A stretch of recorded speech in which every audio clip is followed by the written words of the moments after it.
আইসিসির বার্ষিক র্যাঙ্কিংয়ে হালনাগাদে টি-টোয়েন্টিতে রেটিং পয়েন্ট বেড়েছে বাংলাদেশের, সঙ্গে শ্রীলঙ্কার রেটিং পয়েন্ট কমে যাওয়ায় তালিকায় এক ধাপ উন্নতি করেছে লিটন কুমার দাসের দল।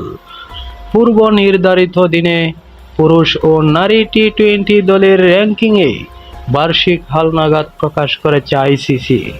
ছেলেদের টি-টোয়েন্টিতে এখন অষ্টম স্থানে আছে বাংলাদেশ। মেয়েদের র্যাঙ্কিংয়ে এগোতে না পারলেও রেটিং পয়েন্ট বাড়াতে পেরেছে নিগার সুলতানার দল। এবছরে হালনাগাদে 2025 সালের মে মাস থেকে দলগুলোর পারফরমেন্স বিবেচনা নেওয়া হয়েছে শতভাগ। এর আগে 2 বছরে পারফরমেন্স বিবেচনায় এসেছে শতকরা 50 করে। বাংলাদেশের আগের ব্যাটিং পয়েন্ট ছিল 224, এবারে হালনাগাদে তাদের পয়েন্ট 1 বেড়ে হয়েছে 225, আর 6 পয়েন্ট হারিয়ে 9 নম্বরে নেমে গেছে শ্রীলঙ্কা। র্যাঙ্কিংয়ে শীর্ষ 60টি জায়গা আসেনি কোনো পরিবর্তন।